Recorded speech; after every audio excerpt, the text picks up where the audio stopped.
Memang ada segmen-segmen yang seperti itu. Biasanya OKB itu. Oh ini barang ini brand lokal pun juga kuat. Rusak pun bisa butuh 3 sampai 4 tahun. Jadi buat pengunjung memang ada pilihan antara offline dan online. Dari kecil sudah dibentuk makan nasi jagung, masa dikasih sushi teh ya sesekali. Sesekali bisa. boleh.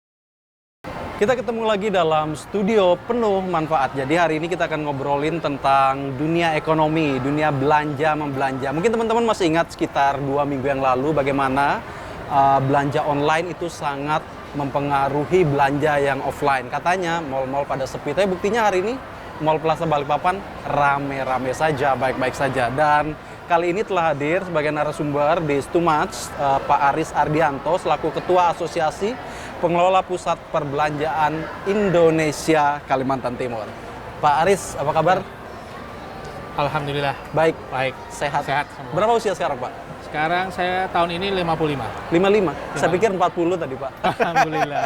Berarti kelihatan muda ya. Tapi masih segar, Pak ya? Alhamdulillah, itu risiko kerja di mall seperti itu. Oh gitu. Karena tiap hari melihat yang segar-segar. Kan? Wah iya, kayaknya saya harus di-hire kerja di mall. Masuk nggak, Pak? Masuk Masuk. aja. Berapa tahun udah kerja di dunia, apa nyebutnya, retail atau gimana sih, Pak? Pengelolaan, manajemen mall ya. Pengelolaan manajemen mall. Dari usia berapa, Pak? Saya dari lulus kuliah. Wow. Lulus kuliah dari 93. Saya waktu itu dari mulai di Ciputra Mall, Semarang, kemudian di Java Super Mall, sempat terdampar sebentar di apartemen di Astra, Oke. kemudian ke Lipo Group, Oke. terakhir di Agung Podomoro. Oh gitu. Jadi saya dari 93 mall, anak mall sih. Anak mall. Anak mall. Nah, kenapa Pak memilih bidang pekerjaan ini? Kalau anak-anak sekarang kan, mereka milihnya jadi konten kreator, tiktokers gitu. Iya. Mereka nggak tahu bidang pekerjaannya Bapak. Menariknya apa sih? 90-an ya, awal 90-an itu kan mulai muncul mall. Oke. Waktu masih mahasiswa, kita kalau nggak ada jam kuliah atau dosennya nggak ada, kita kan larinya ke mall kan waktu itu, angkatan 90 waktu itu. Dan saya melihat pribadi, nyaman nih kayaknya kerja di mall gitu. Enak kan. gitu ya, kena AC, Bersih, mata segar gitu. Lihat diskon gitu Oh kan. iya. Tapi ternyata di balik itu cukup jungkir balik juga sih. Maksudnya jungkir balik yang gimana tuh, Pak Aris? Mengkondisikan mall tetap nyaman buat pengunjung, kemudian services harus excellent ya, number one untuk ini, kemudian safety-nya juga benar-benar diperhatikan, day to day itu harus kita prepare sebelum mall opening, pada saat operation hours, kemudian closing, itu semua ternyata ada step-stepnya, dan itu tidak melihat weekend atau weekdays. Jadi setiap hari harus tetap prima. 1 bulan 30 hari, 1 minggu, 7 hari itu full. Full. Oh, ini sesuatu yang menarik, Pak Aris. Artinya orang-orang yang datang ke mall itu secara psikologi dikondisikan atau gimana? Iya, dibuat senyaman mungkin.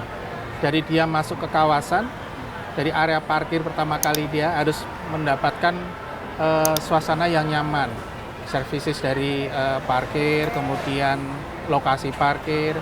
Setelah itu dia masuk ke area mall, menghadapi security yang services, hospitality-nya harus number one. Kemudian kalau dia mau ke belakang, ke toilet harus benar-benar maksimal, kebersihannya nyaman, dan dia dapat experience di situ. Termasuk hiburan-hiburannya yang ada di dalam untuk mendukung tenan-tenan yang banyak menjadi pilihan pengunjung untuk datang ke mall. Tidak hanya satu macam kalau mau makan gitu kan. Oh, ada yang menu tradisional, oh ada menu yang Jepang, ada yang menu Eropa, segala macam. Itu banyak pilihan.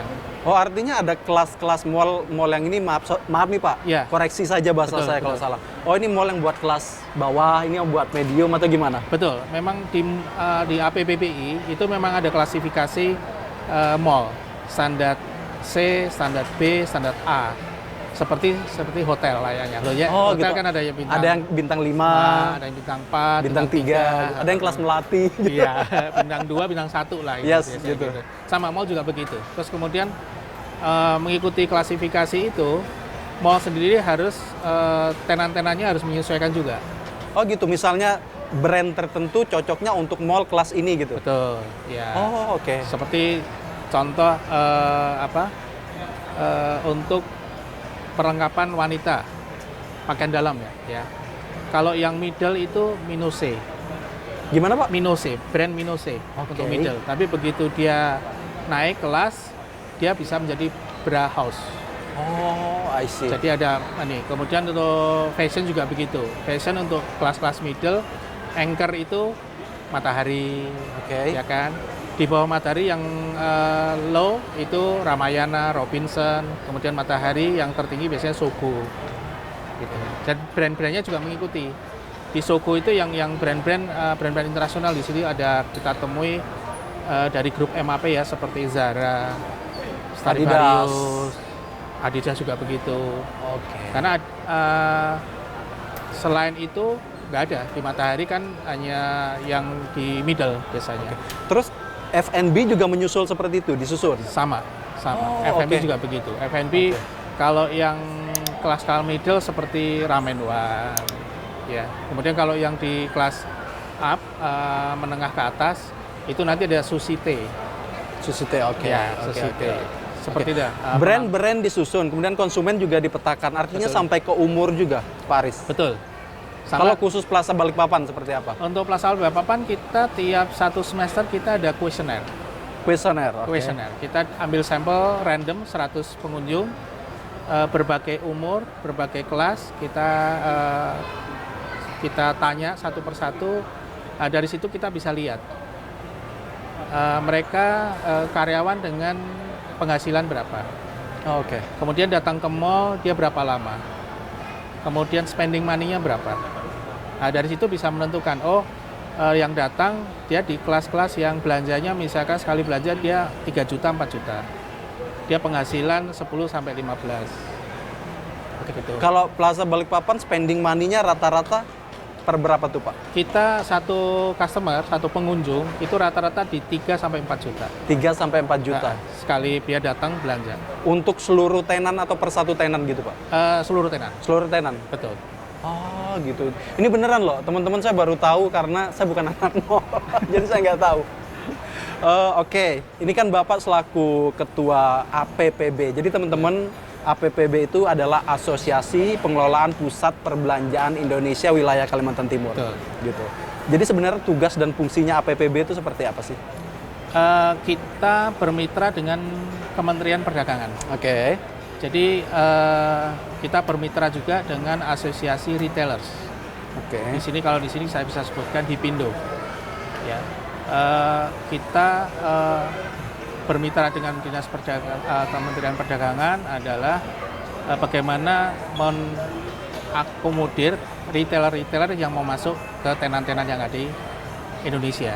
Dan untuk Kalimantan Timur kita juga membuka bagi tenan-tenan dari luar itu untuk masuk. Dan alhamdulillah tenan-tenan yang datang atau mau bergabung dari Jawa ke sini, mereka memang menyampaikan justru konsumen atau pengunjung yang berbelanja setelah Jawa itu Kalimantan Timur.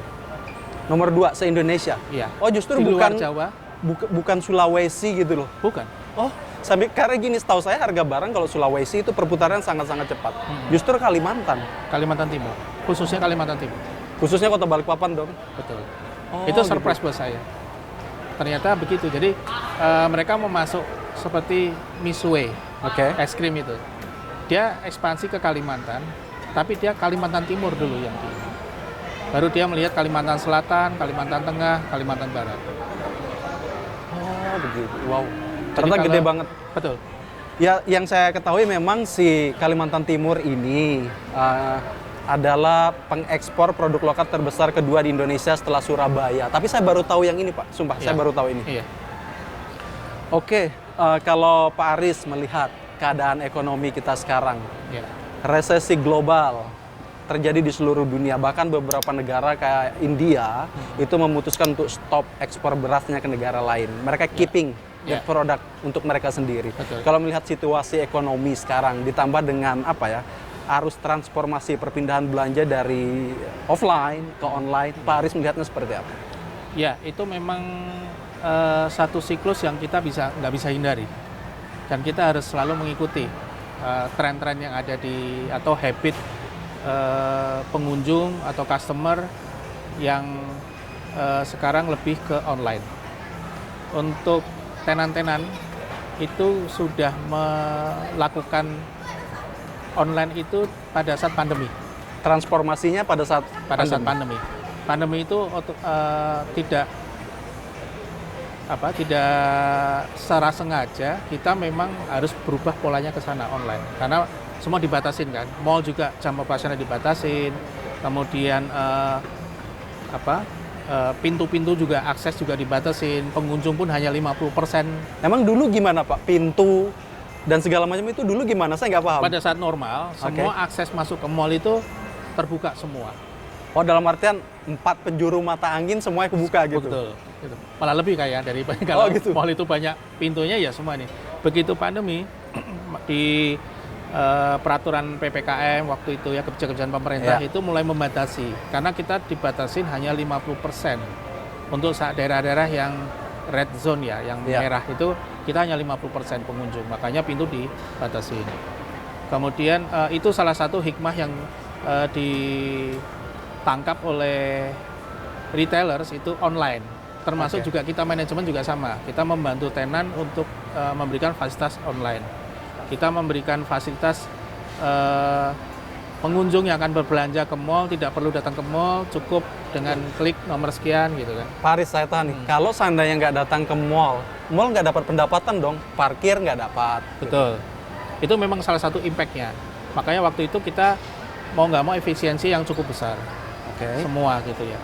Kita dari 2020 sampai akhirnya 2021 akhir, dan mulai agak dilonggarkan 2022 karena pandemi sudah mulai menurun, itu mulai akses mulai dibuka. Tapi perilaku konsumen sendiri sudah terbentuk, jaga kebersihan. Kita tetap pintu-pintu di tempat kita tetap masih ada hand sanitizer untuk melengkapi pengunjung.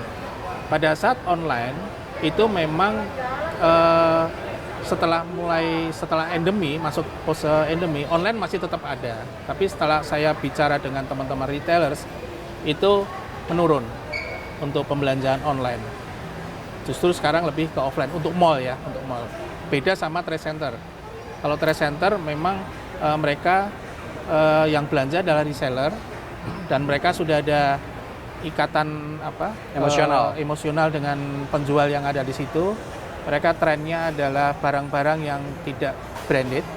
Karena beda kalau mall, karena kita mayoritas branded ya, barang-barang branded. Jadi tetap konsumen butuh datang untuk melihat secara visual, merasakan, baru dia langsung putusan membeli. Kalau Pak Aris melihat sekarang 2023 kekinian lah, habit atau perilaku konsumen itu seperti apa? Karena jelas dulu sama sekarang kan beda Pak ya. Betul. Habit yang Bapak baca sebagai ketua APPB itu seperti apa? Jadi sekarang habit pengunjung yang datang ke mall, dia mau kemana, tujuannya sudah dia ada pasti. Oh, maksudnya kalau saya ke mall, saya pengen belanja, pengen makan, nonton, memang sudah diatur gitu? Udah di-plan dari mereka. Makanya kita selalu di sosmed kami, Plaza itu selalu update produk apa yang ada di sini, baik F&B, kemudian non-F&B, fashion, aksesoris, dan segala macam. Kita update juga di situ, supaya membantu pengunjung yang sekarang trennya, kalau dulu kadang-kadang cuma main, window shopping, sudah. Cuma beli es krim doang pulang. Ya. Kalau sekarang dia trennya kemana? Oh, saya mau beli buku dari ke Gramedia. Saya mau beli baju ke Matahari atau yang Mark Fashion atau yang ada di sini. Habis itu saya makan di sini. Pak Aris, kalau seandainya digelar sebuah event, anggap event tari, festival tari diadakan di mall, itu ngaruh nggak terhadap penjualan? Kita di manajemen kita memang sudah diatur, ada SOP-nya. Kita memang ada event yang sudah masuk kalender Dinas Pariwisata Kota Balikpapan, yaitu kita Borneo Culture Week. Borneo Culture Week itu menampilkan budaya yang ada di Balikpapan. Karena Balikpapan ini kan miniatur Indonesia. Yes. Dari Aceh sampai Papua ada. Ya, semua ada. Nah, pada saat kita membuat event seperti tersebut, setelah selesai, kita evaluasi, kita tanya ke tenan-tenan, ada tren naik nggak transaksi pada saat event itu? Kalau mereka menjawab kenaikan 25-30, itu berarti bagus. Angka yang diharapkan di angka segitu, Pak? 25-30? 25-30% dalam satu hari. Oh, oke. Transaksinya. Tapi kalau di bawah itu hanya 10-15, berarti event kita fail. Gagal. Oke. Itu. Dan selama ini sudah ada event-event yang diselenggarakan oleh manajemen mall atau seperti apa, Pak? Iya, pasti. Karena apalagi persaingan antar mall ini kan cukup ketat saat ini. Iya. Jadi kita harus adu kreativitas, adu event, meng-create event yang menarik. Makanya kami untuk Plaza Balikpapan membuat event yang belum pernah ada di Balikpapan. Kita usahakan seperti itu. Contohnya, Pak? Contohnya kita pernah bikin snowfall, Oke. kemudian balon drop, Oke. kemudian kita pernah bikin untuk ini cosplay superhero. Atau artis yang lagi booming gitu, Pak ya? Betul, kita pernah unmesh di sini. Jadi kita dari 2018 sampai 19 itu hampir 3 bulan sekali kita bikin ada artis. Oh, gitu. Untuk saat ini kita memang ada pertimbangan karena nilai kita mempengaruhi ada akomodasi. Berapa kos yang dihabiskan untuk apa ya istilahnya itu strategi marketing? Berapa dalam waktu 1 bulan menghabiskan? Kita Dari ada berapa budgeting persen? ya. Kita ada budgeting itu untuk kita di bawah marketing communication ya, Markom. Dia tugasnya membuat heboh mall, membuat apa ya, keramaian. Sampai 30%, Pak? Harus bisa. Harus habis 30%? Iya. Wah, kita bisa bikin event di sini 30%. Oke, Pak. Ini kan IKN hadir nih Iya. di Kalimantan Timur. Bahkan masyarakat Kalimantan Timur, utamanya penduduk lokal. Saya Dayak, Pak. Iya. Saya Dayak. Jadi kayak menyambut gembira akhirnya pemerataan pembangunan itu terjadi di daerah Iya, kita gitu. Kalau Bapak selaku Ketua APPB Indonesia Kalimantan Timur dengan hadirnya IKN, apa yang Bapak tangkap, apa yang Bapak pandang? Pertama kali yang kita tangkap adalah merangkul teman-teman atau anak-anak muda yang punya kreativitas melalui UKM. Oke. Ya. Pertama Tapi kali ini bukan ikut-ikutan, Pak ya? enggak. Oh, enggak. Enggak. Jadi Kirain kalau pusat nentuin UKM semua Iya. gitu. kita justru menghadirkan teman-teman UKM dari tahun 2020 saat pandemi. Oke. Kita baru gencar karena kita yang harus selamatkan adalah teman-teman UKM.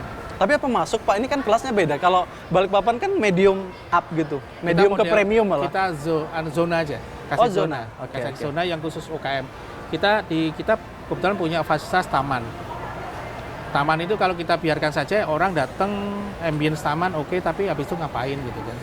Supaya wasting time, kemudian ada spending money di situ. Saya tidak memakai restoran yang punya brand-brand itu, saya justru UMKM. Yang saya gandeng adalah teman-teman dari Citra Niaga Samarinda. Oh, Waktu itu. justru dari sana ya? Iya. Waktu itu? Oh, oke. Karena berapa kali saya diskusi teman-teman Balikpapan, responnya lambat. Atau mereka masih galau. Bisa nggak, ini nggak. Ini mau masuk mall, saya siap nggak. Ini. Akhirnya saya lari ke Citra Niaga. Mungkin waktu itu berbayar kali, Pak? Enggak? Enggak. Oh, gratis? Jadi kita bukan gratis. Istilahnya kalau teman-teman Citra Niaga waktu itu reaksinya adalah, kok murah banget ya Pak?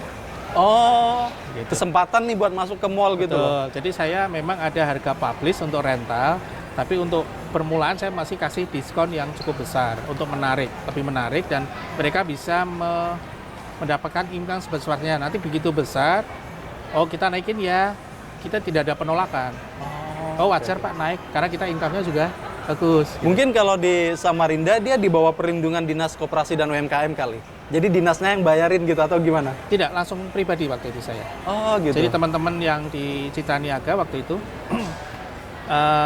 kita kumpulkan, kita presentasikan dengan harga sekian-sekian.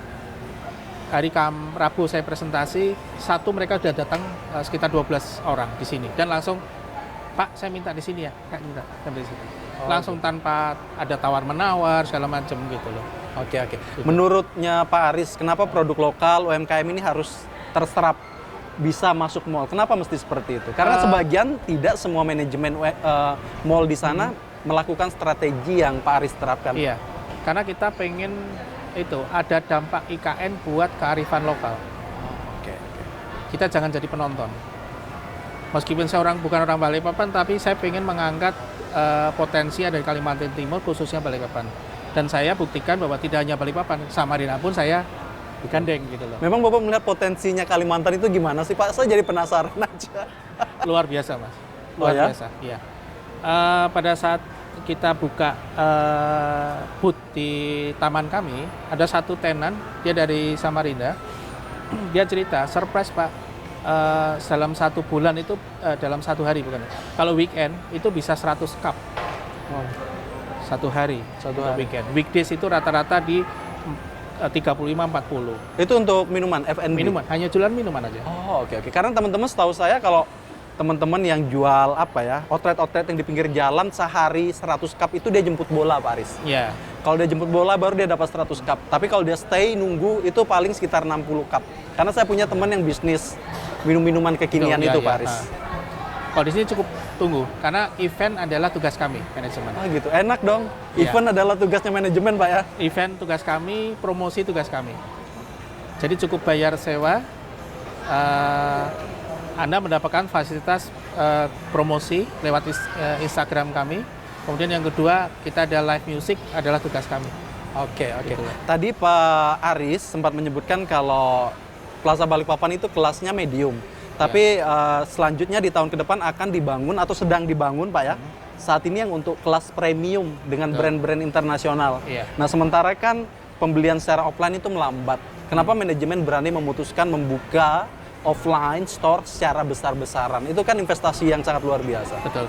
Jadi mungkin saya tambahkan bahwa untuk mall yang baru nanti akan kita opening di September 2025.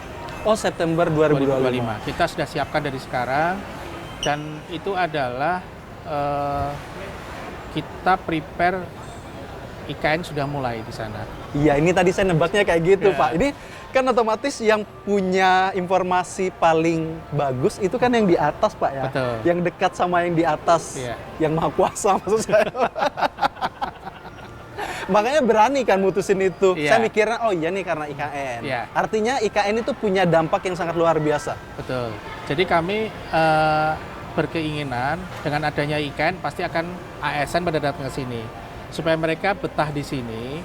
Oh, saya di Jakarta, saya mendapatkan kalau masuk mall dapat ini. Oh, di sini nggak perlu ke Jakarta, di sini aja udah bisa. Gitu, di Balikpapan. Di sini ada Victoria's Secret, ada Chanel, Ya. ada Hermes, bisa semua dapat di sini. Alhamdulillah. Prada gitu. segala macam bisa. Yes, di sana. yes. Dan nanti otomatis akan APBD kan, uang akan berputar di sini saja. Iya.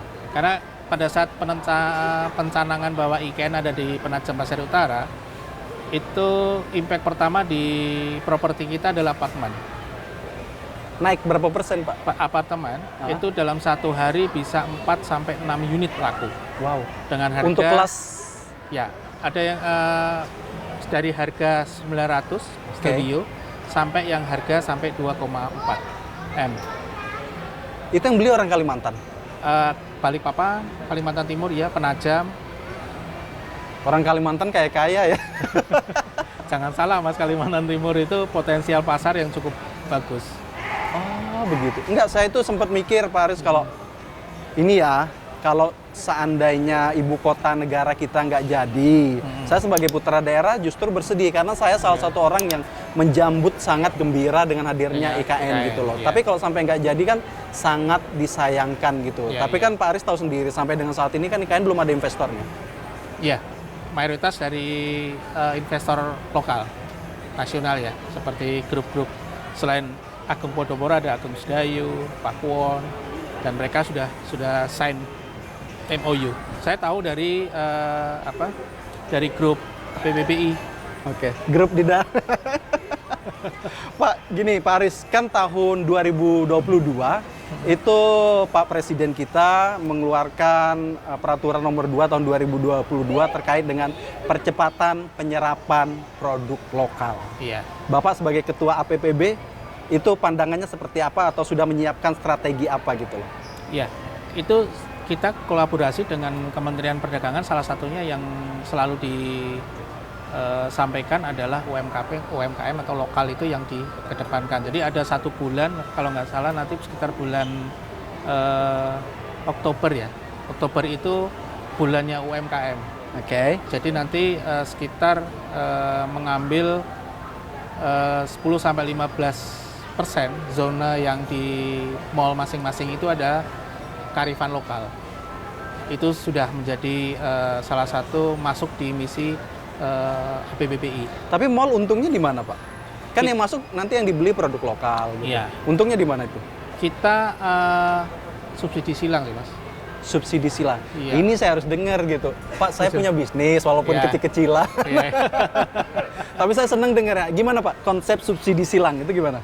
Jadi income kita dari rental tenan-tenan yang sudah masuk di sini yang Oke. besar itu sebagian kita dalam bentuk CSR kita ke arah teman-teman produk lokal UMKM untuk dia membranding mereka untuk di mall Oh gitu. gitu. Saya pikir tadi Bapak punya paket bahwa kalau ASN punya Sabtu Minggu mungkin ada diskon berapa persen untuk belanja ke Plaza Balikpapan gitu. Kita lebih ke pedagangnya, Mas. Oh oke. Ya, ke pedagangnya. Oke. Kalau yang sudah datang belanja itu sudah pasti bawa uang, Mas. Oh, iya sih. Ya. Oke. Pak, ini kemarin juga sempat rame terkait dengan brand lokal dan brand asing. Ya. Gitu. Bapak melihatnya sebagai ketua APPB seperti apa? Sebagai orang Indonesia lah, Iya. antara brand lokal dan brand luar, Pak. Iya. Tetap pada awal saya ke sini memang zoningnya memang mayoritas memang brand-brand internasional. Tapi saya dengan teman-teman GM Mall yang ada di Agung Podomoro, kita memang coba siapkan untuk yang terutama yang di luar Jawa nih. Oke. Kita kan ada di Medan sama Balikpapan. Itu persentase kita ajukan ada 10-15% itu untuk brand lokal. 10-15%. Kita di sini untuk restoran F&B itu yang sudah mulai seperti makan di sini itu lokal, JJ Stick lokal, F&B ya. Iya. Kemudian ada hitam manis lokal. Saya tunggu adalah Kopi Ria nih, Samarinda belum masuk nih. Iya. Kita baru hitam manis. Oh gitu. Itu brand-brand lokal yang kita masuk untuk di sini, untuk bisa sejajar dengan brand-brand yang nasional maupun internasional. Oke. Makanya kita nanti yang mall baru pun Podomoro Bay Mall nanti September 2025 memang mayoritas akan brand internasional, tapi tetap brand lokal, kearifan lokal tetap kita harus munculkan. Tapi Bapak melihat bahwa brand lokal ini bisa bersaing atau punya kekuatan setara atau mungkin lebih dari brand internasional? Iya, karena mayoritas yang makan adalah lidah-lidah lokal kan. Iya. Makanya dia punya segmen tersendiri. Seperti makan di sini dia kan dengan makan-makan tradisional, nasi kuning, segala macam yang produk-produk lokal itu lebih disukai gitu loh. Ada segmen konsumen kami yang bisa menangkap itu. Oh gitu. Jadi berdasarkan data Bapak, jadi sebenarnya mau semodern apapun orang Indonesia, mereka lebih suka dengan cita rasa Indonesia itu. Betul. Kalau kita ngomong F&B, Pak ya. Iya, Kenyataannya di lapangan seperti itu. betul. Oh gitu. Saya pikir bakalan semuanya makan spaghetti gitu. Ternyata nggak, masa dia seneng nasi kuning ya. Iya. Oh gitu. Sama aja saya yang sudah 13 dari 293 sampai sekarang anak mall pun tetap yang cari ya makanan lokal juga. Lidah kan nggak bisa, Mas. Dari kecil sudah dibentuk makan nasi jagung, masa dikasih sushi teh ya sesekali. Sesekali bisa. boleh. Lagian setahu saya kalau makanan yang contoh, saya secara pribadi itu tidak terlalu suka makanan Jepang yang rasa lautnya kuat banget. Iya, iya. Itu saya lebih senang makanan Indonesia yang manis, Iya. pedas. Kan kalau makanan asli Jepang kan itu buat lidah saya itu terlalu asing Iya, karena iya. rasa lautnya kuat banget. Betul. Itu saya nggak bisa terima. Oke, Pak Aris, kalau ngomongin lagi brand, Bapak lebih cinta brand Indonesia atau brand luar? Saya mayoritas lokal sih, Mas. Lokal. Ah, Tapi kan profesi Bapak sebagai ketua APPB, melihatnya dari sisi bisnis, manajerial, seperti Ya. apa? Kalau kita tetap nasionalisme masih tetap ya. Sorry saya potong Pak Aris, karena gini, bukan kadang sih Pak Aris, banyak banget saya ketemu di luar sana, orang-orang bahkan yang sudah menjadi apa ya, perhatian publik, itu mereka lebih senang Hermes, Gucci, Prada, lebih bangga. Ya, memang ada segmen-segmen yang seperti itu. Biasanya OKB itu. OKB. Oke, bukan saya yang ngomong ya, Pak Aris yang ngomong. Ingatin. Tapi kalau yang orang kaya memang dari dulu dia kan lebih Old money istilahnya Pak ya. Ya, lebih ini barang ini brand lokal pun juga kuat. Rusak pun bisa butuh 3 sampai 4 tahun. Untuk yang internasional itu kan belum tentu juga. Dan kita lebih nyaman sih kalau beri brand lokal. Sesekali oke lah, internasional 1 gitu loh. Dari kita beli buat 20, meeting doang Pak ya. Kalau 20 kita lokal gitu kan, 1 internasional. Soalnya yang brand internasional buat meeting doang. Oh iya aku pakai nih gitu. Blueberry gitu. Dulu saya juga sering waktu saya kuliah ya, kalau lihat saya baca di Kompas itu ya, tren orang Indonesia selalu belanja borong itu di Singapura. Ya kan? Padahal di sana tulisannya Made in Indonesia. Ada juga. Dan mereka borong itu nggak kecil loh nilainya, gede juga gitu loh. Tapi setelah saya bekerja di mall, di properti, saya coba ke sana itu, oh wajar ya orang belanja ini karena pajaknya hampir di 0% kan. Pajaknya hampir 0%. 0%. Jadi kalau mereka diskon itu benar-benar diskon. Oh gitu. Kalau di Indonesia itu diskon tapi masih dikena pajak, Mas. Dan tinggi banget pula pajaknya. Akhirnya masih. Bisa sampai 11%. Betul. Itu PPN, PPH gabung karena saya merasakan itu, Pak. Ya. Oke, Pak Aris, apa yang ingin Bapak sampaikan kepada masyarakat di luar sana, terus kepada penonton kita hari ini? Terkait dengan tema kita hari ini, belanja offline, belanja online, belanja yang gampang. Iya. Jadi buat pengunjung memang ada pilihan antara offline dan online. Ya. Tapi kita tetap butuh kalau mau beli barang kan pengen menyentuh kualitasnya benar sesuai dengan keinginan kita, size-nya sesuai dengan keinginan kita, supaya tidak kecewa. Datanglah ke mall untuk belanja offline, dan di mall pun tidak hanya berbelanja, ada sisi edukasinya, ada sisi entertainment-nya, ada event dan segala macam, dan itu cukup menghibur dan Anda akan merasa nyaman untuk datang ke mall. Itu yang bisa saya sampaikan. Oke, jadi tambahan sedikit dari saya, jangan lupa cintai produk-produk Indonesia. Oke Pak Aris, terima kasih banyak. Gitu. Selamat siang semua.